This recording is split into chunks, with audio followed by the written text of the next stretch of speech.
हर साल की तरह इस साल भी शिक्षक वेलफेयर एसोसिएशन के वार्षिक उत्सव एवं कवि सम्मेलन समारोह को जोरों शोरों से मनाया गया। शिक्षक वेलफेयर एसोसिएशन समारोह 2005 से हर साल आयोजित किया जाता है, जिसमें सभी कविता प्रेमी शामिल होते हैं।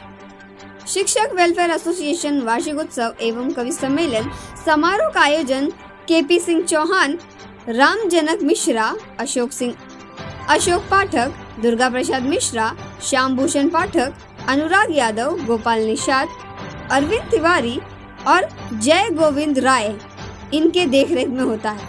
इन सभी के देखरेख में इतने सालों से यह कवि सम्मेलन सफलतापूर्वक होते आया है। आदमी एक ही बात पूछता है साहब। मेरी एक बार शादी हुई तो मैं सोचा कि अपनी पत्नी के ऊपर ऐसा प्रभाव डालूं कि मेरी जीवन भर की फैन हो जाए। मैंने 4 पंक्तियों की कविता लिखी और अपनी पत्नी से मिलते ही कविता में शुरू कर दिया। मैंने कहा, तुम भी मेरी भावना हो, तुम भी मेरी कामना हो, तुम भी मेरी आराधना हो, तुम भी मेरी सब कुछ हो। मेरी पत्नी भी सेम ही कवित्री निकल गई। उसने भी कविता में शुरू कर दिया। मेरी पत्नी ने कहा, तुम मेरे रमेश हो, तुम मेरे दिनेश हो, तुम मेरे मुकेश हो, तुम मेरे मायके वाला महेश हो।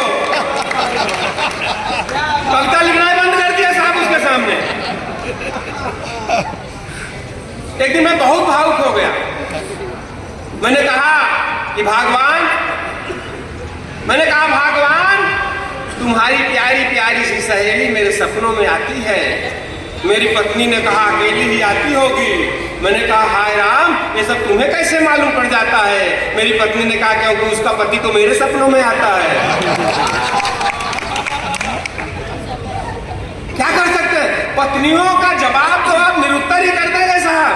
मैंने कहा 500 रुपए। तो बोले क्या करोगे? मैंने कहा चश्मा लगवाना है। बोले टेंशन मत लो, मेरी जैसी सुंदर महिला पूरे मोहल्ले में कोई नहीं है। मैंने कहा भगवान वो बात नहीं है, मुझे दूर का दिखाई नहीं देता, इसलिए चश्मा लगवाना है। मेरा कान पकड़ के छत पे ले गई। पत्नियों का उत्तर सुनिएगा साहब। मेरा कान पकड़ के छत पे ले गई। बोलो क्या है? मैंने कहा चाँद। बोलो और कितनी दूर तक देखेगा? मैं महिलाओं के ऊपर कुछ कहता हूँ, तुम्हारे प्रखर जी हैं, मेरा जैकेट खींच के कहते, अरे महिलाओं के बारे में मत कहो। महिलाओं का दिल बहुत बड़ा होता है। महिलाएं बड़ी संवेदनशील होती हैं, महिलाएं बड़ी ममता वाली होती हैं। मैंने कहा वो आपके घर में होती होंगी।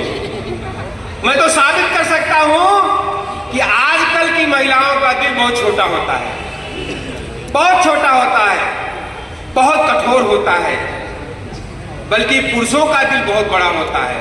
और अगर मैं फिर साबित कर दूं तो पुरुषों से ज्यादा महिलाओं के मोहल्ले से ताली आनी चाहिए। मैं साबित कर देता हूं कि महिलाओं का दिल बहुत कठोर होता है, बहुत छोटा होता है। आप कल्पना कीजिए कि लोकल के भीड़ भरे डिब्बे में एक अपरिचित पुरुष, एक अपरिचित महिला आजू बाजू बैठे हुए हैं। बाई चांस पुरुष को नींद आ जाए, जैसा कि अक्सर होता है लंबी यात्रा में विराह की गाड़ी में पकड़ने पर अक्सर नींद आ जाती है। बाई चांस आपको नींद आ जाए, पुरुष को नींद आ जाए और पुरुष का सिर बगल में बैठे हुए महिला के कंधे पर पड़ जाए तो महिला क्या करेगी? देखो रोज पीटती हैं। जितने विचार, उत्तम विचार है सब लोग छावर कर देंगे। जितनी गालियां हैं सब लोग छावर कर, आजू बाजू वालों से भी पिटवा देंगे। कितना कठोर दिल, कितना छोटा दिल। उसी चीज को उलट दीजिए। लोकल के भीड़ भरे डिब्बे में एक अपरिचित पुरुष, एक अपरिचित महिला, दोनों आजू बाजू बैठे हुए हैं। बाई चांस उस खूबसूरत महिला को नींद आ जाए और उसका सिर बगल में बैठे हुए पुरुष के कंधे पर पड़ जाए तो पुरुष क्या करेगा? मैं गारंटी लेता हूं, बोरीवली उतरना होगा, दादर चला जाएगा, कंधा नहीं जाएगा। कितना कठोर दिल और कितना बड़ा दिल।